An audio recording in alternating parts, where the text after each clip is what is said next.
resilience, especially as we're living through challenging times in the aftermath of the pandemic COVID-19, feeling the impacts of climate change, and with the emergence of infectious diseases such as African swine fever, avian influenza, as well as policy decisions by foreign governments and geopolitical tensions which can affect food supply. Food safety is the bedrock of food security. As Singapore imports over 90% of our food from some 187 countries and regions to meet our growing consumption needs, we are vulnerable to food safety threats which affect the global food supply chain. To ride on this wave of disruptive change in Singapore, we'll need the collective commitment of all our stakeholders through joint responsibility between the food industry, consumers, and the government to manage and mitigate food safety obstacles. The food industry has a role to play in ensuring food safety by implementing good agriculture practice and good manufacturing practice like the HACCP, GMP, so that the food they provide to the public is safe for consumption. The consumers, on the other hand, hold the power to safeguard the safety of the meals prepared for their families by being equipped with the latest knowledge of food safety risks from credible sources, such as, of course, SFA's Risk at a Glance, SFA's Food for Thought, and many of the information like WHO or FAO, and adopting, very importantly, safe food practices in food choices. As Singapore lead agency for food-related matters, SFA is committed to ensuring and securing a supply of safe food for the nation. SFA champions food safety in a multifaceted approach, and I'll share these three approaches using the acronym SFA. So S stands for systematic approach. SFA adopts an integrated farm-to-fork food safety system that is aligned with international standards to regulate safety of food supply chain. This covers areas such as the accreditation of overseas sources of food, regulation of food imports, and the monitoring of local primary production and food establishment. Next is F. F is factual approach. SFA adopts a science-based approach to food safety by conducting data-driven risk assessment and management techniques along the entire supply chain to identify and mitigate foodborne risks. Beyond the traditional tools of testing, inspection, and training, there is increasing need for data sharing to solve new era of food safety problems. Hence, we employ the third approach. That's A, alliance approach.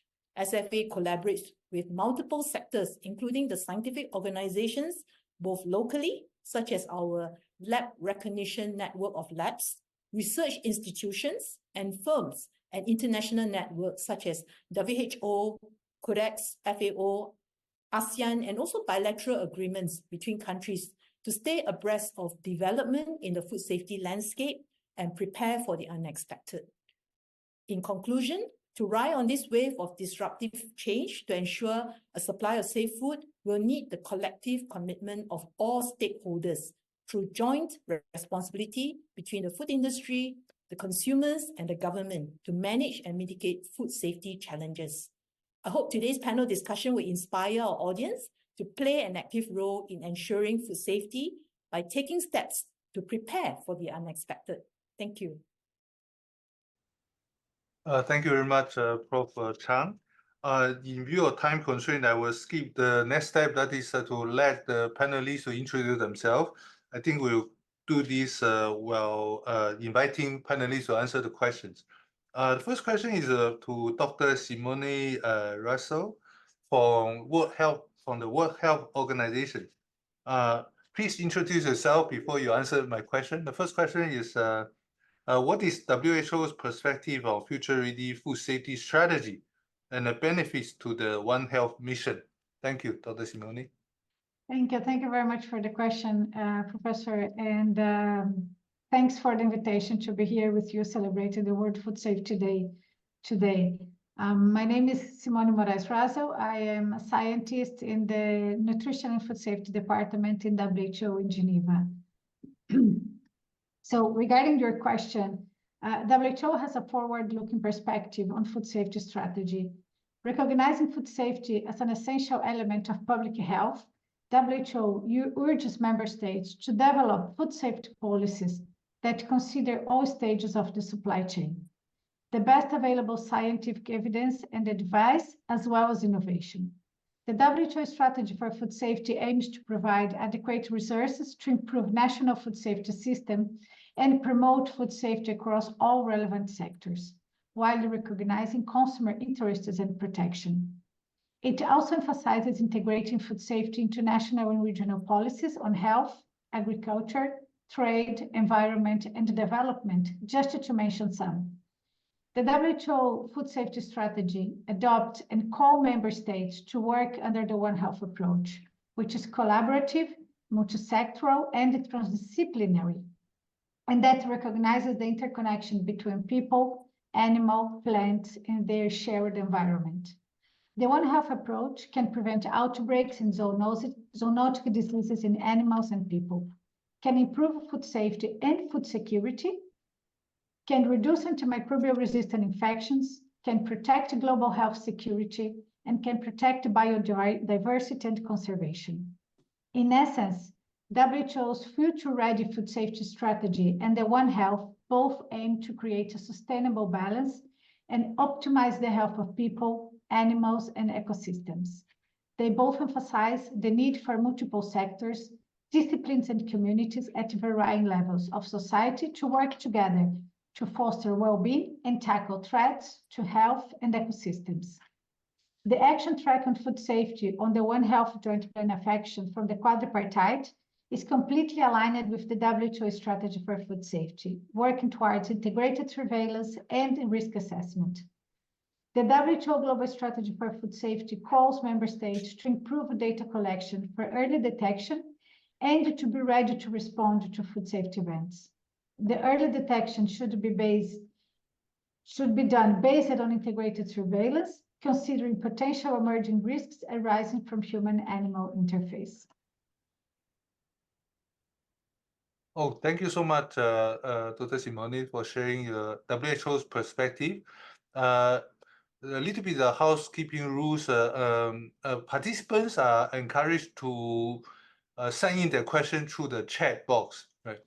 So next we have Professor Chris Elliott from the North Island. Professor Elliott, the question to you, please introduce yourself before you answer the question, is that in the context of fragile global food supply chain, much attention has been focusing on the disruption brought about by climate change, geopolitical tension, and the COVID-19 pandemic. What about food fraud, and what's your view on the impact on the global food safety? Thank you. Many thanks for the invitation, William. Many thanks for the question. I'm Chris Elliott, founder of the Institute for Global Food Security at Queen's University in Belfast. And I'm currently Professor of Food Security at Thammasat University in Thailand. And I think to include issues around food fraud on World Food Safety Day is really, really important. So first of all, to maybe not everybody is aware of what food fraud really means. It's where people will tamper with our food, they will add something to it, they will give false information, they will relabel the food, and it's all for economic benefit. So it's basically people who cheat us, people who cheat the food industry, and often there will be major food safety implications in terms of the tampering with the food. And there has been many, many cases where people get ill, people die from food fraud. Food fraud has been happening for many thousands of years. In fact, we can track back right to the ancient Greek times when people were fraudulently working with wine and bread. But what has changed over the last few thousand years, particularly the last 50 years, is the globalization of the world's food supply system, which is fantastic. We can all eat different foods produced in different parts of the world. But what we have ended up with is an unbelievably complex supply chain or supply chains. It is like a web. And with such complexities gives a a lot of people, the bad actors, an opportunity to cheat, to adulterate our foodstuffs. And you know, in the very nice introduction, Professor Chen talked about some of the big issues that we have faced, the COVID pandemic, the geopolitical disasters that are happening in different parts of the world, particularly Ukraine, the Suez Canal, what's happening there. And believe it or not, those all give opportunities for people to cheat, because there are disruptions in supply chains, and whenever there's disruptions, it gives people an opportunity to cheat. And again, Professor Chen mentioned climate change, and that is the single biggest driver to food safety risks. It's also the single biggest driver to future food fraud. And myself and my colleagues, we track food fraud that happens right across the world, and we are collecting more and more examples, more and more incidents of where fraud is happening. Probably the most recent one, which drew a lot of attention, particularly in the United States, where there was fraudulent production of applesauce, believe it or not. That applesauce was mainly for children, and many hundreds of children got poisoned in the United States, and that was through lead poisoning. And believe it or not, people were adding lead deliberately to cinnamon, which was one of the main ingredients of the applesauce. And why did they add lead? Was to enhance the color so that they get paid more money for the cinnamon. Now, that cinnamon was actually produced in Sri Lanka, but the fraud did not happen in Sri Lanka. It happened somewhere across that very complex supply chain, and it's believed that it happened in South America. That's just one example of what can go wrong with food fraud. Now, understanding, and I think this idea of being prepared for the unexpected, food fraud is a wonderful example where, my goodness, it's really difficult to know where the next fraud is going to happen. Where is the next opportunity? When will the next cheating result in a major food safety crisis? So we do have to be prepared. Now, how do you become prepared for the unexpected? Well, you have to know your supply chains. You have to inspect, monitor, and audit those supply chains. Those are all fundamentally important. In the United Kingdom, one of my initiatives was to set up what's called FIN, the Food Industry Intelligence Network. And we have 60 of the world's largest food companies, retailers, manufacturers, who share a lot of information about food fraud, food authenticity testing. And here we get into the era of big data, sharing information, confidential information. And I really think part of preparedness is that sharing of information. The second thing we're working at very, very hard at the moment is the use of artificial intelligence. Now, some days in the week we hear very positive stories about AI, and sometimes it's very negative. In terms of food safety and food fraud, it's a real positive, because based on the very large data that is available, we can start to predict future food safety and food fraud incidents. And what a wonderful way to be prepared for future problems. The other great innovation that we've been working on in my research group is, instead of having to take samples from supply chains and sending them to the laboratory, we can now send the laboratory to where food is harvested and manufactured through handheld technologies, which is basically a little device linked up to your smartphone that can scan the food, and instantaneously we can find out if there is evidence of adulteration in the food. So there's lots and lots of different countermeasures to fraud, but always remember, like any criminal activity, the criminals will always try to penetrate and break into your house, steal your car, steal your money.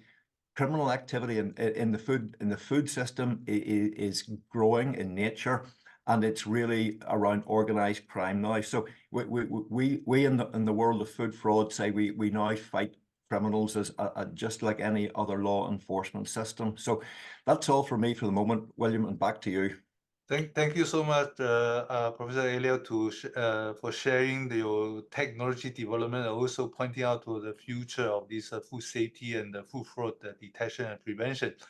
Next, we have Professor Wu Yongning. I think he will be too shy to identify himself. He's a chief scientist from the China's National Center for Food Safety Risk Assessment. So basically, all the new food that goes to market must get his endorsement first. So Professor Wu, I would like to ask you this question. Would you please use a few case studies, a few examples to share with us how China, such a huge country, has been advancing its food safety risk assessment in view of the diversity and complexity of your food system? Thank you, Prof. Okay, and so the first introduction, actually you have made the introduction for my agency and my job, and you see in China, for the safety risk assessment body was established after Malawi events. Just 2008 Malawi events, we have established the channel for safety system based on risk assessment. So we have established the China National Expert Committee on Food Safety Risk Assessment. This was the most important body, and the CEFSA, China National Center for Safety Risk Assessment, was just sectorial to support the committee. I'm on the committee, was the chief technical office for the China National Expert Committee on Food Safety Risk Assessment, and also I was the vice president of the Chinese Society of Toxicology. And besides that, I'm also was the JFA member, especially for the diet experiment. Then we do the Chinese total study. Just talk for the risk assessment. The case first, we just after Malawi events, we do quite a lot of the clinical investigation and data experiment, and then all we are that to carry out, go to the 2008 in Canada, was supported by WHO and FL.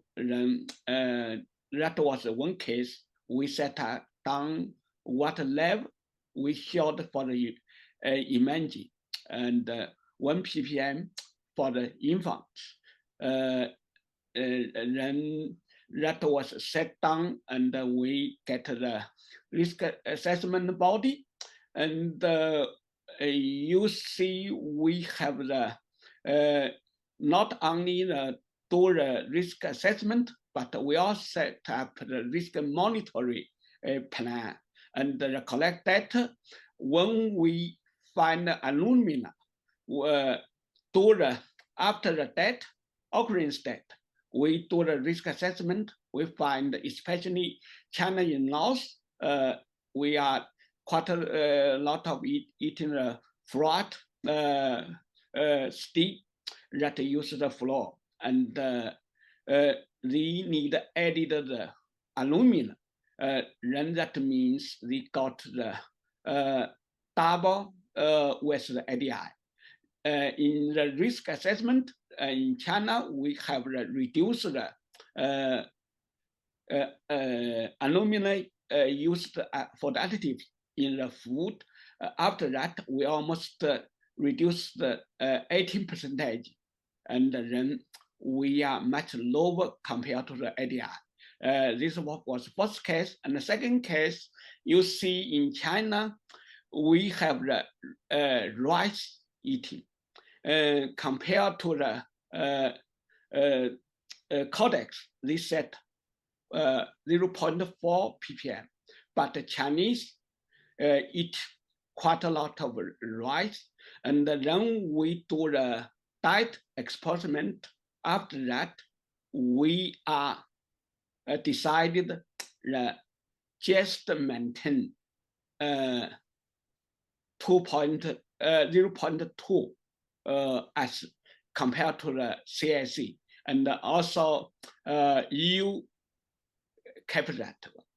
And also 7 years ago, and for some organic, for arsenic, just the EU have mentioned for example, for the next infant rice have the much high organic, and then they would like have the international maximum limit codex on the for the contaminants. Ask me lead this job, and we do the risk assessment. After that, we set the first international maximum limit for inorganic arsenic. After that, and almost China and EU have the 0.2 as the polished rice, and then for CIC we set 0.4 as the husk rice. And finally, a case just we have the JECFA do the aflatoxin, for example, for peanut. For the peanut, if compared to 10 ppb and 20 ppb, the liver cancer incidence increase only 0.03 per million people. That means not significant. So that means 10 ppm and 20 ppm, no difference. Based on that, just we almost 10 years internationally for all the codex meeting on the for the contaminants. EU would like much lower, and the US would much high, and so originally most just used 15 between 10 and 20, but to see the ready to eat, they would like have set 10. US don't want it, and China supported the US. We said that we not need to waste the series. We need not waste the food, and actually China, we still have the maximum limit in the 20. That means everything we just based on risk assessment to guiding the risk management. We go to the risk management, then we have circle to the risk monitoring. That circle just get the all based on the science is the risk assessment. Then from the risk management set stand and monitor it together. Then short for the for safety, most was regular, but we have quite a lot of prepared for the unaffected. Thank you. Thank you. Thank you so much, Prof, for the detailed sharing. It's not often we get the honor to have Prof sharing with us on the China's perspective. So next one, we have Prof. Joanne Chan. Back to you again.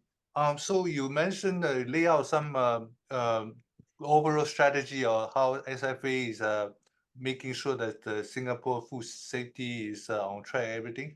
But would you please also share some insight on Singapore's leading role in establishing safety risk assessment and regulatory approval for novel food? Yeah. So we have the honor to have Professor Lim Ka Leong to deliver the closing speech. Thank Thank you, Prof. Lee.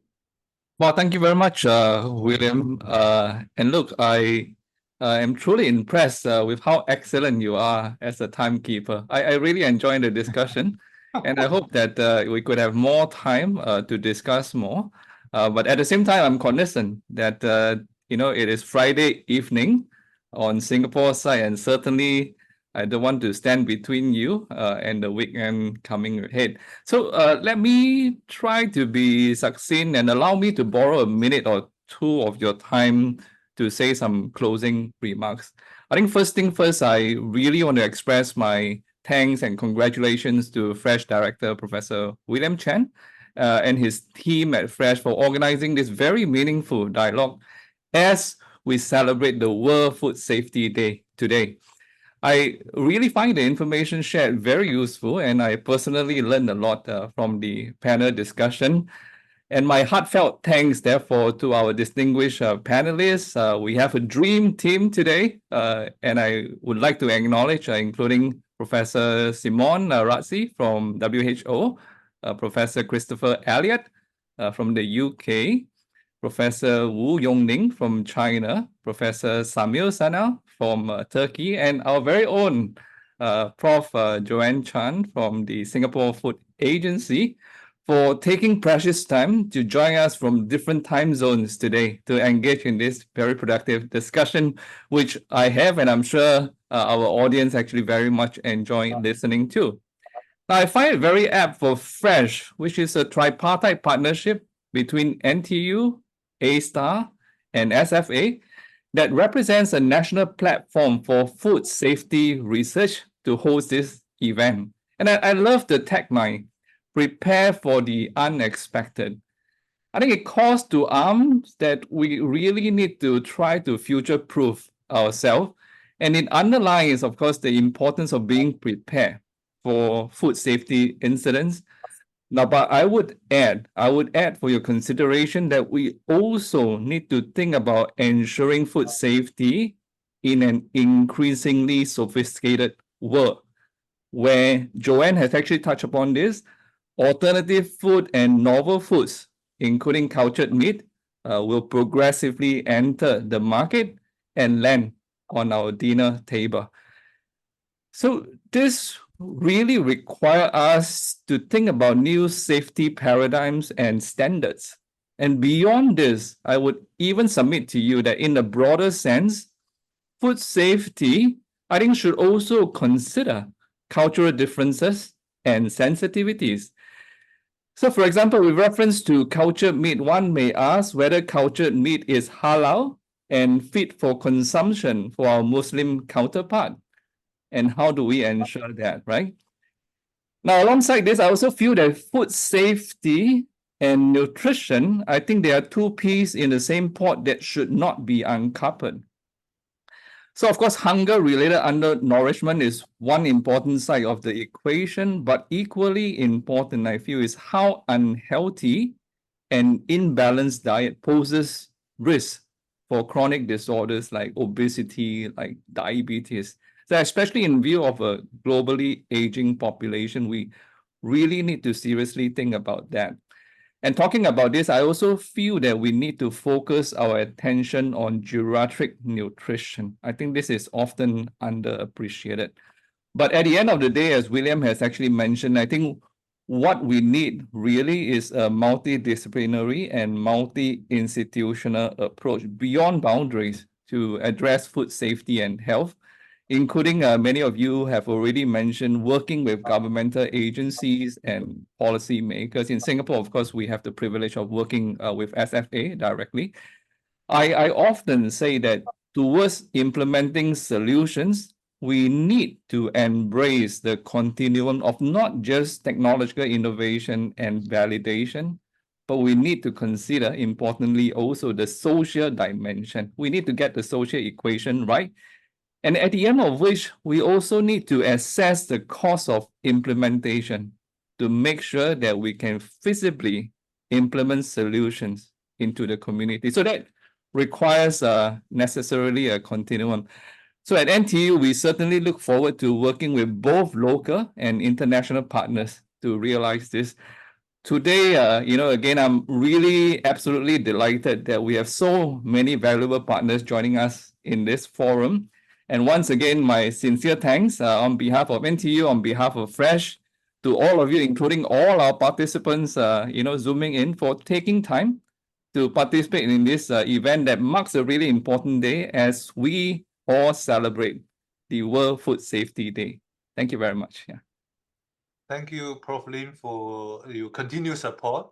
And in closing, I'd like to thank all the distinguished panelists for taking the time off their busy schedule to share their wonderful, invaluable insight on their own country, also on the global perspective on the importance of working together. And we're getting ready for the how to say unpredicted incident in food safety. So let's build this collaborative effort in years to come. I hope next year we will have an opportunity to organize this celebration again from FRESH. Thank you so much. Thank you, everyone. Thank you. Bye-bye. Bye-bye. Bye-bye.